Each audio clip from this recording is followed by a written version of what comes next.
Legislature और local government वाला topic discuss करेंगे। इलेक्शन ऑफ प्रेसिडेंट है, और सबसे पहले यहाँ पे देखिए कौन से नंबर के इलेक्शन प्रेसिडेंट बने हैं। 15 में कौन बनी है? द्रौपदी मुर्मू जी बनी है, द्रौपदी मुर्मू जी बनी है। और ये संथाल कम्युनिटी से आती है, संथाल कम्युनिटी से आती है। किस आर्टिकल में दिया हुआ है? आर्टिकल 62 सब क्लॉज 1 में दिया है कि 5 साल पूरा हो ना उससे पहले इलेक्शन करवा लेना है, मतलब एक्सपायरी से टर्म से पहले ही। अगर लेकिन ऐसा कुछ हो गया कि नहीं हो पाया तो प्रेसिडेंट को 5 साल से ज़्यादा दिन तक भी रह सकते हैं, जब तक नया सक्सेसर उनके नहीं आ गया तब तक उनको कुर्सी छोड़ के नहीं हटना है। अब इलेक्टोरल कॉलेज कौन कौन लोग पार्टिसिपेट करते हैं? राज्यसभा, लोकसभा और स्टेट लेजिस्लेटिव असेंबली। उसके अलावा ऐसे यूटी, ऐसे केंद्र शासित प्रदेश जिनके पास अपना असेंबली है, लाइक दिल्ली, पुडुचेरी, और अब कौन हो गया? अब JNK भी हुआ, लेकिन JNK इस बार ही पार्टिसिपेट नहीं किया था। तो एक ऑप्शन ऐसा बन सकता है कि अगर इलेक्टोरल कॉलेज कंप्लीट नहीं है, इनकम्प्लीट है, तो क्या वोटिंग हो सकता है? हाँ, आराम से हो सकता है, कोई दिक्कत नहीं। इन चारों के सिर्फ और सिर्फ इलेक्टेड मेंबर पार्टिसिपेट करते, नॉमिनेटेड नहीं, याद रखिएगा। नॉमिनेटेड मेंबर पार्टिसिपेट नहीं करते, न राज्यसभा के, न लोकसभा के, न असेंबली के। और काउंसिल तो ऐसे भी आते ही नहीं, न काउंसिल के, न इलेक्टेड न नॉमिनेटेड। 5 साल होता है। उसके अलावा इलेक्शन किस प्रोसेस पे होता है? Proportional representation bye means of single transferable vote. ठीक है, अभी हमने घटना चक्र वाला में क्वेश्चन किया था, तो वहाँ पे हम MLA और MP का वोट का वैल्यू कैसे निकालते हैं वो मैंने बताया था। एक बारी और मैं रिवाइज करवा देता हूँ। जब MLA के वोट का वैल्यू निकालते हैं ना, तो हर स्टेट की MLA का वैल्यू अलग अलग होता है। वोट MLA के वोट का वैल्यू, पहले अगर मान लो यूपी का निकालना है तो हम क्या करेंगे? यूपी का पहले लिख देंगे पॉपुलेशन ऊपर में, और नीचे यूपी में टोटल MLA कितना है, मान लो 430 है, और इसको 1000 से मल्टीप्लाई कर देंगे। नीचे जो भाग होके बचेगा वही एक MLA का वैल्यू होगा। तो इस तरह यूपी में एक MLA का वैल्यू है 208। उसी तरह अलग अलग स्टेट का, किसी का 150 है, किसी का 100 है, किसी का उससे भी कम है। मतलब जितना कम पॉपुलेशन होगा MLA का वैल्यू उतना कम होगा, क्योंकि यहाँ पे किस चीज़ पे फोकस किया जा रहा है कि एक MLA, एक वोट और पॉपुलेशन, ये मतलब थोड़ा सिंक्रोनाइज हो। ठीक है ना। उसके अलावा MP के वोट के वैल्यू कितना निकालते हैं? टोटल MLA के वोट का वैल्यू जितना है ना, उसको बस नंबर ऑफ MP से भाग दे देते हैं। MP में लोकसभा राज्यसभा दोनों को जोड़ के। क्योंकि इससे क्या फायदा होता है? इससे फायदा होता है कि MLA, टोटल MLA का जितना वोट का वैल्यू उतना वो बराबर होना चाहिए टोटल MP के वोट के वैल्यू के। ठीक है। और जो विनिंग कैंडिडेट है उनको एक कोटा मिलना चाहिए, कोटा वोट मिलेगा तभी वो डिक्लेयर होंगे इलेक्टेड। 50% वैलिड वोट और उससे एक ज़्यादा होना चाहिए। एंटी डिफेक्शन लॉ अप्लीकेबल नहीं होता है। एंटी डिफेक्शन लॉ किस शेड्यूल में है? शेड्यूल 10 में 1985 में आया था, 52 में कॉन्स्टिट्यूशनल अमेंडमेंट एक्ट में, ये समय में पता है। और इलेक्टोर मतलब जो लोग वोटिंग में पार्टिसिपेट करते हो, बाउंड नहीं है कि आप अपने पार्टी को दो या किसी और पार्टी को के मेंबर को दो। इलेक्शन करवाता कौन है? 324 में आर्टिकल में दिया है, इलेक्शन कमीशन ऑफ इंडिया करवाते। और ये मैंने आपको वोट का वैल्यू बता ही दिया था। MP के वोट का वैल्यू है 708, चाहे राज्यसभा के MP हो चाहे लोकसभा के MP हो। MLA का अलग अलग है। यहाँ पे देखो, 1997 से MLA का MP के वोट का वैल्यू था 708, लेकिन इस बार ये डिक्रीज हो गया, इस बार 700 हो गया। 7 क्यों हो गया? 700 क्यों हो गया? आप खुद देखो, MP का वोट का वैल्यू होता है टोटल नंबर ऑफ MLA के वोट का वैल्यू, टोटल और divided by total number of MP। तो यहाँ पे JNK तो अब गायब है ना, यहाँ से JNK गायब, तो JNK का वोट गायब। तो 708 से टोटल, क्योंकि पूरा एवरेज गायब हो जाएगा ना, तो बचेगा कितना? 700 हो गया। ठीक है, ये कुछ आर्टिकल यहाँ पे देख लो। आर्टिकल यहाँ पे थोड़ा सा इसको जूम कर देते हैं।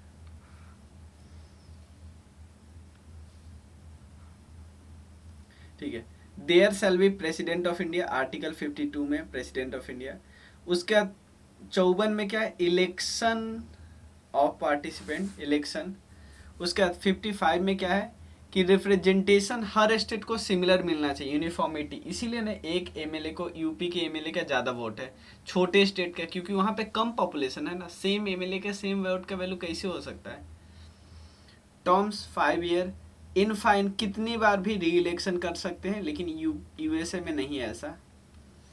उसके अलावा प्रेसिडेंट साहब का क्वालिफिकेशन क्या है? पहला, ये सिटीजन ऑफ इंडिया होना चाहिए। सिटीजन ऑफ इंडिया दो टाइप का, एक सिटीजन बाई बर्थ और सेकेंड नेचुरलाइज्ड सिटीजन, दोनों सिटीजन बन सकते हैं प्रेसिडेंट। उसके बाद 35 ईयर एज उनका होना चाहिए, ठीक है। उसके बाद लोकसभा के मेंबर के लिए जो क्वालिफिकेशन होने चाहिए, ये क्वालिफिकेशन इनको होनी चाहिए। अब इस क्वालिफिकेशन में बस एक डिफरेंस है वाइस प्रेसिडेंट साहब के क्वालिफिकेशन में, और इसके जगह पे बस यहाँ पे हाउस ऑफ द पीपल है, तो यहाँ पे राज्यसभा होगा, ठीक है। उसके आर्टिकल 62 में क्या है कि वैकेंसी एक्सपायर होने से पहले ही वैकेंसी फिल कर दो। उसके बाद देखो यहाँ पे वाइस प्रेसिडेंट से रिलेटेड है, वाइस प्रेसिडेंट साहब का भी इलेक्शन हो। पहले कुछ आर्टिकल डिस्कस कर लेते हैं। आर्टिकल 63 क्या है? Vice president. और वाइस प्रेसिडेंट क्या होता है? एक्स ऑफिशियो चेयरमैन होता है काउंसिल ऑफ स्टेट का, यानी राज्यसभा के, ठीक है। उसके बाद इनका इनडायरेक्ट, देखो इनका जो चुनाव होता है ना, उनमें कौन कौन से पार्टी पार्टिसिपेट करते हैं? पार्लियामेंट के दोनों हाउस, लोकसभा और राज्यसभा के सारे मेंबर यहाँ पे थे इलेक्टेड और नॉमिनेटेड। इस यहाँ से स्टेट लेजिस्लेटिव असेंबली हट गया है, जो कई यूटी था जिसमें असेंबली था वो सब हट गया।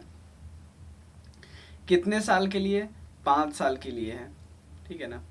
अगर यहाँ पे आर्टिकल 68 क्या बोलता है?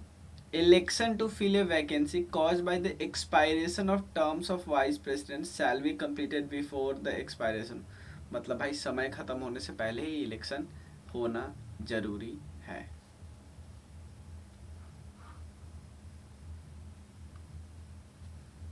चलिए अब हम डिस्कस करते हैं। यहाँ पे जगदीप धनखड़ जी चुने गए हैं, जगदीप धनखड़ जी चुने गए हैं 14वें वाइस प्रेसिडेंट।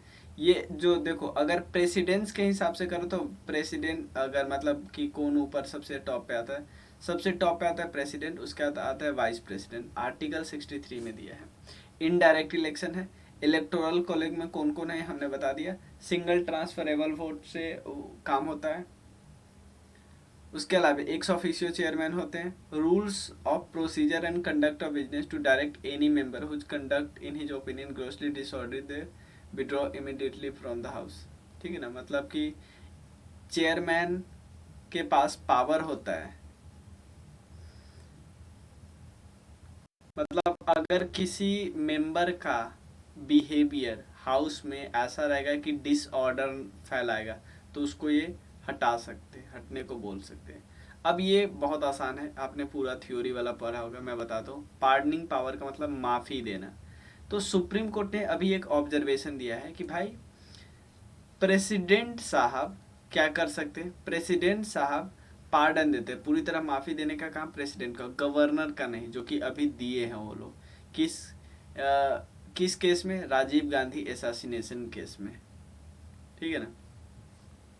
और जो कन्विक्ट था एजी पेरारी वालन, इनके प्लिया, मतलब इन्होंने बोला था तो इनको दिया गया माफ़ी, लेकिन माफ़ी गवर्नर ने दे दिया। अब हम थोड़ा सा डिस्कस कर लेते हैं क्या डिफरेंस होता है। पहले तो 3 केस में आर्टिकल 72 बोलता है, 3 केस ऐसा है ना जिसमें सिर्फ गवर्नर माफ़ी नहीं दे सकता। 3 केस देखो, इसमें बस 89 जोड़ दो तो इनका आर्टिकल आ जाएगा। पहला यूनियन लॉ, यूनियन लॉ को कोई ब्रेक करता है ना, यूनियन लॉ, तो उसमें गवर्नर चाहे किसी भी स्टेट में कर रहा है, यूनियन लॉ को ब्रेक किया तो ये गवर्नर माफ़ी नहीं दे सकते। माफ़ी कौन देंगे? प्रेसिडेंट। उसके अलावा कोई मिलिट्री कोर्ट से रिलेटेड पनिशमेंट है तो इसमें माफ़ी कौन देगा? इसमें माफ़ी देंगे प्रेसिडेंट साहब ही। उसके अलावा कोई सेंटेंस है जिनको मतलब फांसी दे दिया गया है तो उसको भी माफ़ी देने का हक प्रेसिडेंट को। ये तीनों में गवर्नर साहब कोई इंटरफेयर नहीं करेंगे। इसके अलावा और जो चीज़ है ना उसमें वो दोनों दे सकते हैं। लाइक पार्डन क्या होता है? कम्यूटेशन, रिमीशन, रिस्पाइट, रेप्राइम, एक एक करके मैं बताता हूँ। पार्डन का मतलब सब कुछ, सेंटेंस, कन्विक्शन जो भी दिया सब कुछ आज़ादी, पूरी पूरी छूट देता बिल्कुल। कम्यूटेशन का मतलब है, याद रखना, सब्सटीट्यूशन। भाई एक टफ वाला आपका जो है ना कि आपका 14 फांसी की सजा था, उसके लिए फांसी की सजा थी, हटा के 14 साल का जेल कर दिया। तो कम्यूटेशन का मतलब याद रखो सब्स्टिट्यूशन। रिमीशन को हम सिंपल याद रख सकते भाई कमीशन। कमीशन का मतलब है सेम सजा है, 14 साल का सजा है तो सेम सजा आपको 7 साल का कर दे, कमीशन मिल गया ना, थोड़ा 2 साल 5 साल ऐसे। रेस्पाइट का मतलब कि भाई इसमें भी लेसर सेंटेंस थे, इसमें भी लेसर है, इसमें भी लेसर, लेकिन ये किसी कारणवश, ठीक है ना, हो सकता है वो प्रेग्नेंट हो या कोई हो सकता है कोई उसको बीमारी हो गया उस आदमी को, ठीक है ना। उसका रेप्राइव क्या है कि भाई इसको फांसी तो देंगे ही, अब कुछ दिन के लिए छोड़ देते, इसकी बेटी की शादी है, समझ में आ रहा है ना। तो स्टे लगा दो एग्जीक्यूशन पे, तो इसको बोलते हैं रेप्राइव। ये सब कौन कर सकते हैं, गवर्नर भी कर सकते हैं और प्रेसिडेंट साहब भी कर सकते हैं। उसके अलावा लोकपाल और लोकायुक्त, नाम से पता चलता है इनका क्या काम था। इनका काम था,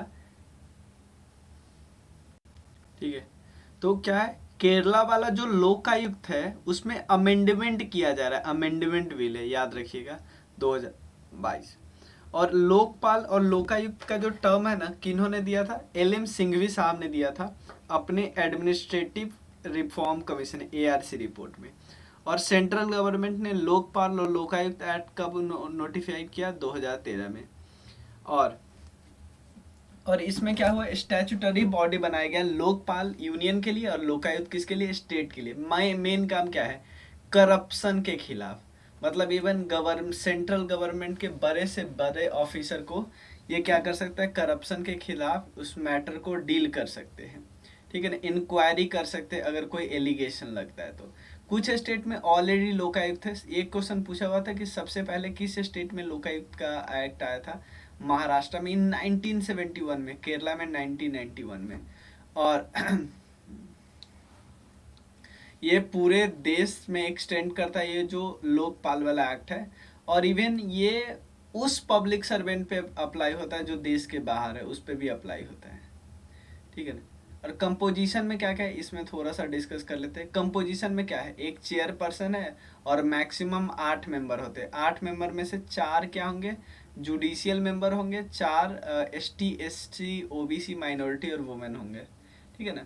ऐसा नहीं कि ये 4 जुडिशियल सिर्फ नॉर्मल होंगे, ये 4 में ही वुमेन, नहीं, हो सकता है 4 जुडिशियल 4 जनरल मेंबर, और इन 4 में से हो सकता है 2 इसमें से और 2 इसमें से वुमेन हो या माइनॉरिटी हो, ST SC OBC, ये सब मिला के 4 लोग होंगे, ये सब मिला के, कि हो सकता है एक वुमेन हो, एक माइनॉरिटी हो और 2 SC हो, ठीक है। चेयरमैन और मेंबर जो लोकपाल का होता है ये 5 साल के लिए चुने जाते हैं और 70 साल मैक्सिमम होता है, जो जल्दी आ जाए। अगर कोई 66 साल में ही चुना गया है तो 70 साल तक में, यानी 4 ही साल रहेगा तो उनको हटना पड़ेगा, लेकिन अगर कोई 62 साल में आया तो वो 67 साल तक रहेगा। अपॉइंट किन के द्वारा किया जाता है, प्रेसिडेंट के द्वारा, और on the recommendation of supreme court, sorry supreme court नहीं, सिलेक्शन कमेटी। और इस सिलेक्शन कमेटी चुनेंगे प्रेसिडेंट साहब, लेकिन एक सिलेक्शन कमेटी के रिकमेंडेशन पे। वो सिलेक्शन कमेटी क्या करता है, देखो पहले इस सिलेक्शन कमेटी से भी एक स्टेप पीछे चलते हैं। सिलेक्शन कमेटी, ये है सिलेक्शन कमेटी, ये है प्रेसिडेंट साहब। तो पहले सिलेक्शन कमेटी प्रेसिडेंट साहब को देंगे, लेकिन सिलेक्शन कमेटी को सामने कौन देता है, देखो सिलेक्शन कमेटी को देता है department of personnel training needs to create a list of candidate who is interested to become.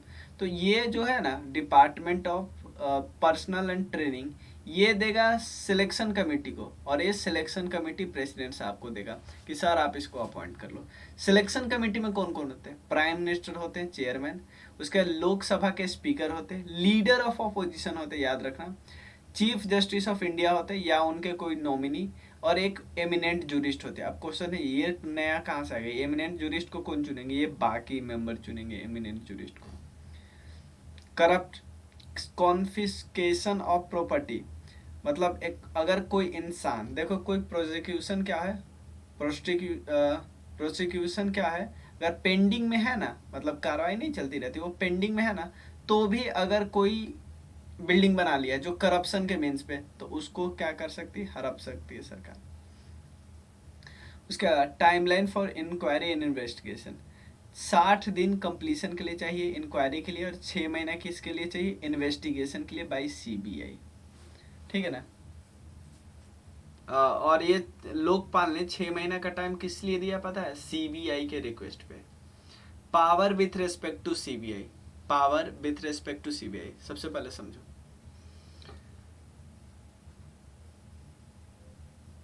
देखो ये समझो लोकपाल सीबीआई से भी ऊपर है। यहाँ पे लिखा हुआ power of superintendence and direction over any investigation agency including CBI for cases referred to them by Lokpal.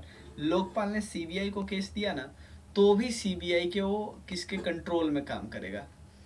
Transfer of officer of CBI investigation cases referred by Lokpal would need approval of Lokpal. मतलब कि अगर ट्रांसफर केस अगर एक officer से दूसरे officer में transfer हो, इसके लिए भी अप्रूवल चाहिए लोकपाल का। नेक्स्ट है Lokayukta. They shall be jurisdiction over chief minister, MLA, state government employee, private entities, religious institution, सब पे लोकायुक्त का कंट्रोल होता है। नेक्स्ट है रिमूवल क्या है? लोकपाल मेंबर या चेयरमैन को रिमूव करते हैं कौन? प्रेसिडेंट साहब। लेकिन इसकी इंक्वायरी कौन करता है? सुप्रीम कोर्ट इंक्वायरी करता है। और पिटीशन के लिए कम से कम 100 मेंबर का साइन होना ही चाहिए। देखो पहले पिटीशन डालो, फिर सुप्रीम कोर्ट इंक्वायरी करेगी। अगर ऐसा लगा कि हाँ कुछ गलत हुआ है, तब जाके रिमूव किया जाएगा। लोकपाल का जुरिडिक्शन क्या है? प्राइम मिनिस्टर भी है भाई, minister, MP, group A B C D officer and officer of the central government, any society और ट्रस्ट और बॉडी। ये फॉरेन कंट्रीब्यूशन अगर इसको 10 लाख से ज़्यादा मिलता है तो इस पे भी नज़र रहेगी लोकपाल की। अब हुआ क्या है, पार्लियामेंट्री कमेटी की बात करते हैं। तो सबसे पहले बेसिक बात करें तो यहाँ पे 2 टाइप का पार्लियामेंट्री कमेटी है। स्टैंडिंग कमेटी, एक जो कि परमानेंट होती है, और एक होता है एड हॉक, मतलब टेम्पररी होती है। ठीक है ना। Constituted from time to time and work on the continuous, काम करते लगातार। एड हॉक मतलब ये टेम्पररी होता है भाई, जैसे ही काम खत्म इसकी कहानी खत्म। स्टैंडिंग कमेटी कई सारे होते हैं, like finance committee, departmental standing committee, committee to inquiry, house keeping committee, committee relating to the business house, committee to scrutinize and control. ठीक है ना, कई सारी कमेटी है। अब इसमें क्या हुआ, first ever comprehensive study of Rajya Sabha secretariat, क्योंकि यही संभालता है राज्यसभा सेक्रेटेरिएट। इसका मेन काम क्या है? Providing secretariat assistance to Rajya Sabha, serving parliamentary committee, record को, प्रोसीडिंग को, सब कुछ इकट्ठा रखना। ठीक है। तो इसमें बात चल रही है कि सेक्रेटेरिएट में जो मेंबर है ना, ए पैनल हैज, ठीक है, फर्स्ट एवर कॉम्प्रिहेंसिव स्टडी हुआ राज्यसभा के सेक्रेटरी पे, तो एक पैनल था। तो पैनल के जो चेयरमैन है, चेयरमैन पैनल जो था वो चेयरमैन को बोले, चेयरमैन कौन है भाई?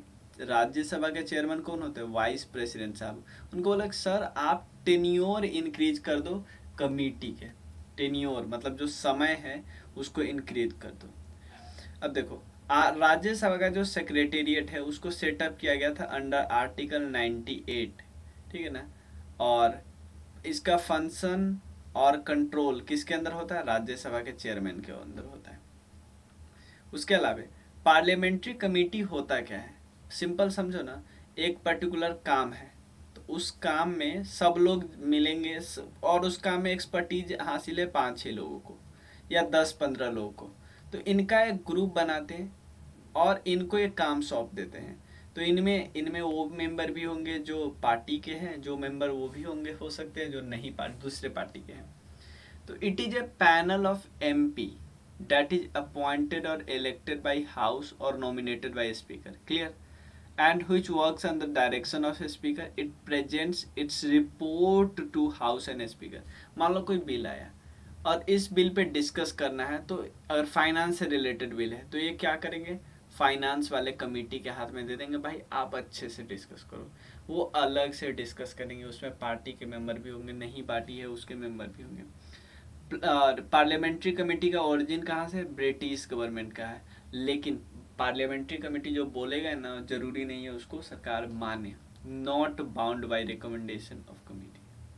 मतलब कमेटी जो रिकमेंडेशन देगा पार्लियामेंट मानेगा या नहीं भी मानेगा। They draw there authority from article 105 जिसमें प्रिविलेज एमपी को मिलता है, और एक और आर्टिकल है आर्टिकल 118, ठीक है ना। ये पार्लियामेंट्री अथॉरिटी को ये पावर देता है कि अपना प्रोसीजर और बिजनेस को रेगुलेट करे। तो पार्लियामेंट्री कमेटी से रिलेटेड हम सारा बात समझ गए। दो टाइप के होते हैं देखिए। एनआरसी,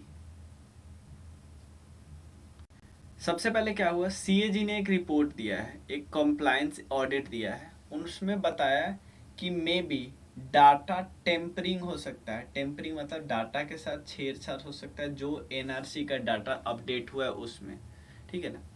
अब एनआरसी क्या है, एक ऑफिशियल रिकॉर्ड है ये बताने का कि कौन लीगल इंडियन सिटीजन है, ठीक है। तो ये क्या करता है, एक ऑफिशियल रिकॉर्ड है जो लीगल इंडियन सिटीजन को अलग करता है बाकी ऐसे माइग्रेंट से, जो बांग्लादेश से आए हुए हैं। आसाम एकमात्र ऐसा स्टेट है जहां पे एनआरसी है, पहली बार 1951 में प्रिपेयर किया गया, फाइनली फिर अपडेट किया गया 2019 में। और ये अपडेशन होता है ना किस प्रोविजन के आधार पे, 1955 वाला सिटीजन एक्ट है उस पे, और एक citizenship registration of citizen and issue national identity card rules 2003 है उसमें, ठीक है। ये क्या बताता है, पहले देखो section 6A of citizenship act है, ये बोलता है कि फॉरनर, ऐसे फॉरनर जो आसाम में आ गए हुए हैं 1 जनवरी 1966 से, उनको इंडियन सिटीजन का सारा हक मिलेगा। ध्यान देना मैंने क्या बोला कि जनवरी 1966 से पहले जो आ गया उनको सारा राइट मिलेगा जो इंडियन सिटीजन को मिलता है, ठीक है ना। इट इंक्लूड्स पर्सन, इसमें वो भी लोग आएंगे जिनका नाम इलेक्टोरल रोल्स में है up to the midnight of 25 March 1971 और एनआरसी या इनके डिसेंडेंट है। देखो कोई है जिसके पापा यहाँ पर रह रहे हैं तो उनका वो तो सिटीजन हो ही गया, या कोई इंसान 24 मार्च 1971 से पहले आ गया है, ठीक है ना, ने मतलब सर इससे पहले इलेक्टोरल रोल्स में है तो भी वो इंडिया के सिटीजन हो जाएंगे, या एनआरसी 1951 में है, या इनमें से जो है उनके फादर, उनके दादाजी, वो सब पार्ट है इनके इस वाले एक्ट के। इट ओरिजिन कहाँ से आता है, आसाम अकॉर्ड 1985 से। और उसके बाद नॉन इंक्लूजन, मतलब ऐसा नहीं कि किसी आदमी का एनआरसी में नाम नहीं आया, ठीक है ना, तो उसको फॉरनर डिक्लेयर कर दिया जाएगा, नहीं, उनके पास और भी ऑप्शन है कि वो अपना केस फॉरनर ट्रिब्यूनल के पास ले जा सकते हैं, ठीक है। अब क्या है, सिटीजनशिप नॉर्म्स नोटिफाइड है। सबसे पहले क्या किया गया, देखो सिटीजनशिप नॉर्म्स नोटिफाइड किया गया। मिनिस्ट्री ऑफ होम अफेयर्स ने एक चीज बताया कि भाई अगर मान लो कोई इंसान है, वो पहले इंडियन सिटीजन था, फिर उसने त्याग दिया इंडियन सिटीजनशिप, लेकिन उसका जो बच्चा है वो चाहता है कि मैं फिर से इंडियन सिटीजनशिप हासिल करूं, तो ऐसा कब होगा, ऐसा इसलिए होगा, ऐसा तब होगा जब वो 18 प्लस हो जाएगा ना, उसके एक साल के अंदर वो रजिस्टर कर लेगा तो सिटीजन हो जाएगा। एक और तरीका है, एक और चीज़ क्या है कि अगर कोई इंसान अगर सिटीजनशिप त्यागता है ना, तो उसका अगर कोई माइनर 18 साल से कम का है तो उसका भी सिटीजनशिप खत्म हो जाएगा, याद रखिएगा। कई तरीका है, 5 तरीका है सिटीजनशिप को एक्वायर करने का, बर्थ, डिसेंट, रजिस्ट्रेशन, नेचुरलाइजेशन और इनकॉर्पोरेशन ऑफ टेरिटरी। कई बार इसको अमेंडमेंट भी किया गया है। रेनाउंस कैसे कर सकते हैं, मतलब त्याग देना, कई सारे तरीके हैं। अगर आपने फ्रॉड से किया है तो आपका इंडियन सिटीजनशिप लॉस हो जाएगा, और अगर किसी मतलब वॉलंटरी आपने किसी और देश का सिटीजनशिप एक्वायर कर लिया तो आपका गायब हो जाएगा, टर्मिनेट हो जाएगा। चलिए अब डेलीगेटेड लेजिस्लेशन, सबसे पहले मतलब इसका क्या होता है, देखो एक लेजिस्लेचर ने कानून तो बना दिया, लेकिन कानून को मतलब एक रूल बन गया, एक एक्ट बन गया, उस एक्ट को फॉलो करने का काम किसका, एग्जीक्यूटिव का है। तो वो जो एक काम करेगा वो एज इट इज जो लिखा हुआ है वैसे ही नहीं होता है, काम में थोड़ा तोड़ मरोड़ किया जाता है थोड़ा, क्योंकि वो एकदम फील्ड पे काम करवाना है। तो सुप्रीम कोर्ट ने क्या बोला है कि delegated legislation which is ultra vires the parent act can not be given any effect. मतलब ऐसा नहीं है, देखो ऐसा नहीं है कि मान लो कोई एक्ट बना तो एक्ट में सब कुछ है, और आप जो अब एग्जीक्यूटिव जो अब कानून बना रहा है उसी लेजिस्लेचर उसी एक्ट को से रिलेटेड उसी एक्ट को इफेक्ट में करने के लिए और वो कुछ और ही कर दे रहा है। लाइक एग्जांपल लेते हैं, फंडामेंटल राइट आपका वायलेट कर रहा है कौन सा, अगर कोई डेलीगेटेड लेजिस्लेशन का सिंपल मतलब होता है काम जैसे कर रहा है, काम करने के लिए एग्जीक्यूटिव ने बनाया है, क्योंकि मेन तो एक्ट अलग है। तो मेन एक्ट और इसमें बहुत ज़्यादा डिफरेंस नहीं होना चाहिए। ऐसा नहीं कि मेन एक्ट तो फंडामेंटल राइट को वैलिड नहीं कर रहा है, ये फंडामेंटल राइट को वैलिड कर रहा है, तो इसको हम फिर अल्ट्रा वायरस करार देंगे। The rules regulation are ultra vires the provision of the parent act and fail to conform to the substantive. मतलब ऐसा नहीं कि मेन जो प्रोविजन है उससे ही कन्फॉर्म ना करें। एग्जीक्यूटिव के पास ये पावर नहीं होता है लेजिस्लेटिव कॉम्पिटेंस के बाद। A delegated legislation can also be struck down on the ground of manifest arbitrariness और अनरीजनेबलनेस। ठीक है ना, मतलब इसको सुप्रीम कोर्ट गिरा सकती है। Delegated legislation can not provide for a retrospective operation unless express authorise by the parent statute. ठीक है ना, मतलब कोई रेट्रोस्पेक्टिव पीछे से कोई काम नहीं कर सकते कि आज कानून बना इसे पहले से ही काम कर लेते, ऐसा नहीं। Supreme court has held that legislature can not be delegate its essential legislative function to executive branch. मतलब ऐसा नहीं कि लेजिस्लेचर अपना मेन काम ही दे दे एग्जीक्यूटिव को। ठीक है ना, तो डेलीगेटेड लेजिस्लेशन का मतलब क्या होता है, यहाँ पे देखो, it is a process by which executive authority is given power by primary legislation to make law to implement and administer requirement of the primary legislation। Primary कानून बनाया गया है, लेजिस्लेशन बनाया किन के द्वारा, लेजिस्लेचर के द्वारा, पार्लियामेंट के द्वारा। उसको कैसे इम्प्लीमेंट करना है, उस इम्प्लीमेंटेशन के लिए एग्जीक्यूटिव कोई एक्ट बना लेते हैं, उसी को डेलीगेटेड लेजिस्लेशन बोलते हैं। ठीक है, और पर्पस ऑफ डेलीगेटेड लेजिस्लेशन का पर्पस क्या होता है, reduce pressure on parliament obviously, decentralize and sector specific rule and regulation banana, enable government to make law without waiting a new act of parliament to be passed, with increasing complexity in the modern administration provide more power to different authorities specific occasion, इसके लिए जरूरी होता है।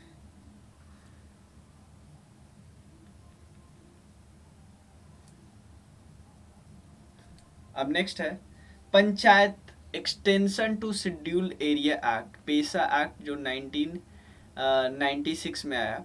तो क्या हुआ जा रहा है, रिसेंटली छत्तीसगढ़ ने बोला कि हम इसको इम्प्लीमेंट करेंगे इस पर्टिकुलर एक्ट को, किस दिन बोला, वर्ल्ड ट्राइबल डे के दिन।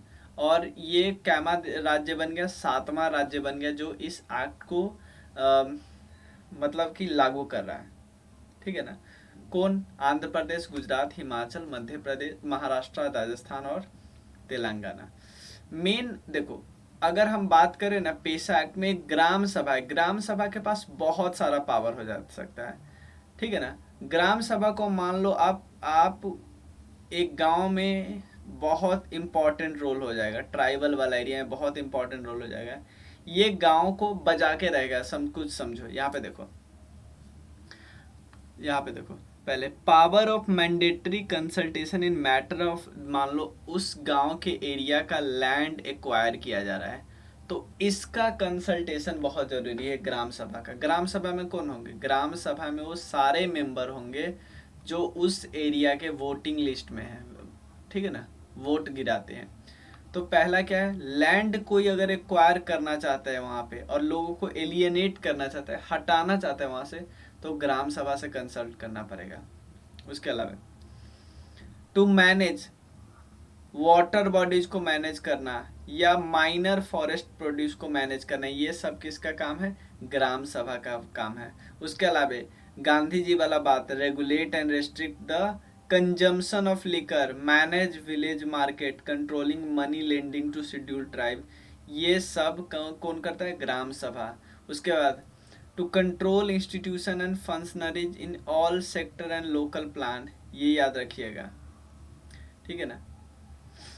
उसके बाद रीसेटलमेंट एंड रिहेबिलिटेशन, भाई कराओगे, कोई अगर वहाँ से माइनिंग हो रही है तो लोगों का रीसेटलमेंट अच्छे से होना चाहिए, ठीक है। अब चलिए, पेशा जो एक्ट था ना, वो किस कमेटी ने इनिशिएट किया था? धुरिया कमेटी ने, धुरिया कमेटी ने, दिलीप सिंह भूरिया कमेटी ने। और ये किस मिनिस्ट्री के अंदर आते? मिनिस्ट्री ऑफ पंचायती राज इसका नोडल मिनिस्ट्री है। उसके अलावा पेशा को हम बोलते हैं constitution with in constitution, constitution with in constitution. उसके अलावा it provide the extension of part 9, part 9 में दिया हुआ है ना पंचायती राज, तो उसका एक्सटेंशन है, ठीक है ना। और relating to panchayat to the schedule area of 10 state, कौन कौन स्टेट में है यहाँ पे देखिए। उसके अलावा शेड्यूल 5 में है, ठीक है।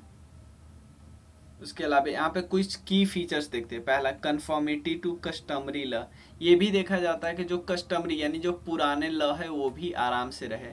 ग्राम सभा का पावर हमने देख ही लिया, ग्राम सभा में कौन कौन होते हैं वो भी हमने देख लिया, ग्राम सभा का क्या क्या काम है वो भी हमने देख लिया। और एक और रिजर्वेशन देखना, हर पंचायत में रिजर्वेशन ऑफ सीट होना चाहिए, किनको? एसटी को मिलना चाहिए, ठीक है ना। उसके अलावा जितने भी नंबर ऑफ सीट है ना उसका 50% तो एसटी को होना चाहिए, और चेयरपर्सन हर लेवल पे एसटी ही होने चाहिए, ये भी बात ध्यान रखिएगा। कुछ और इम्पोर्टेंट करेंट अफेयर्स है। पहला, ऑफिस ऑफ प्रॉफिट, आपको पता है ये चुने गए हैं, मतलब इनको डिस्क्वालीफाई किया गया चीफ मिनिस्टर को, क्यों कि पहले क्योंकि वो उनको एज ए एमएलए ही डिस्क्वालीफाई किया है, क्योंकि वो ऑफिस ऑफ प्रॉफिट पे बैठे थे। ऑफिस ऑफ प्रॉफिट का मतलब है कोई फाइनेंशियल गेन आता है। ऑफिस ऑफ प्रॉफिट का डिफाइन है कॉन्स्टिट्यूशन में, ना कॉन्स्टिट्यूशन में, ना रोपा में डिफाइन है, रोपा 1951 में, ठीक है। और उसको डिस्क्वालीफाई किया जाएगा, ये बात याद रखिएगा। क्वेश्चन ऑफ डिस्क्वालिफिकेशन, ये किसके पास जाता है? अगर सेंट्रल गवर्नमेंट एमपी से रिलेटेड है तो प्रेसिडेंट के पास, एमएलए से रिलेटेड है गवर्नर के पास।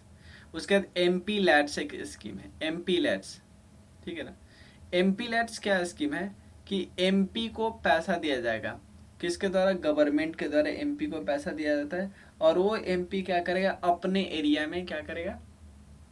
बदलाव लाएगा। तो सबसे पहले एमपी लैट्स के बारे में देख लेते हैं। 5 करोड़ मिलता है, 2.5 करोड़ 2 बार में। आपको 15% उस एरिया में खर्चा कर रहा है जिधर एससी ज़्यादा है, और 7.5% उस एरिया में खर्चा कर रहा है जहाँ पे एसटी ज़्यादा है। ये फंड नॉन लैप्सेबल होता है। भाई नॉन लैप्सेबल मतलब, जनरली फंड कैसा होता है? लैप्सेबल मतलब जैसे ही आपका बजट का टेन्योर खत्म हो गया, साल खत्म हो गया, अब बचा हुआ पैसा है ना वो भी सरकार के पास है, ठीक है। उसके अलावा ये काम कौन करवाता है एक्चुअली? एमएलए खुद नहीं जाते, एमपी एमएलए खुद नहीं, एमपी खुद नहीं जाते। डिस्ट्रिक्ट अथॉरिटी रिस्पॉन्सिबल होते हैं ओवरऑल कोऑर्डिनेशन एंड सुपरविजन के लिए, ठीक है ना। और 10% काम हर साल होना चाहिए, बात याद है। मॉप्सी जो है ना, MoSPI, ministry of statistics and programme implementation, ये रिस्पॉन्सिबल होता है पॉलिसी फॉर्मुलेशन में, फंड को रिलीज करने में, और मॉनिटर भी करने में काम का, ठीक है। उसके बाद ये कुछ ज़्यादा नहीं लिखा है, ठीक है। ई विधान एप्लीकेशन है, मतलब सारा लेजिस्लेटिव बॉडी का सारा काम कहाँ? ऑनलाइन हो जाना चाहिए। ई विधान को रीडेजिग्नेट किया गया as a NeVA, ministry of parliamentary affairs होता है, याद रखिएगा।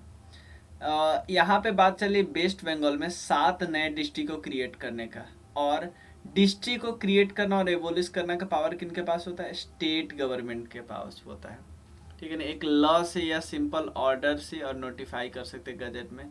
सेंटर के पास ये डज नॉट, सेंटर इसमें कुछ करने नहीं आती, सेंटर स्टेट वाले में करने कुछ आता है, ठीक है ना। द परमिशन ऑफ सेंटर कब रिक्वायर होता है? जब आप डिस्ट्रिक्ट का नाम चेंज करो, नया डिस्ट्रिक्ट बना रहे हो, कोई दिक्कत नहीं, और रेलवे स्टेशन का नाम चेंज कर रहे हो। Power of speaker in legislative assembly, ठीक है ना। पावर ऑफ स्पीकर जो लेजिस्लेटिव असेंबली में है ना, ठीक है। एक चीज देखो, यहाँ पे बोला कि सुप्रीम कोर्ट ने रूल दिया कि लोकसभा लेजिस्लेटिव असेंबली के स्पीकर के पास नहीं ऐसा पावर होता कि जो फॉर्मर एमएलए है ना उसकी स्टेटस को छीन लिया जा सके। उसके मान लो वो उसमें से कोई स्पीकर है, उसके स्टेटस को छीन लेंगे तो उनका पेंशन वगैरह जो मिल रहा है वो तो मिलना बंद हो जाएगा ना। तो सुप्रीम कोर्ट बोल रहा है कि ऐसा आप नहीं कर सकते। इवन इस केस में कि होतो होलोहोन वर्सेस चाहिलू एक्ट, इसमें क्या बोला गया कि पावर जो स्पीकर का है ना वो सब्जेक्ट टू जुडिशियल रिव्यू है, ऐसा नहीं कि पूरा कंफर्म है।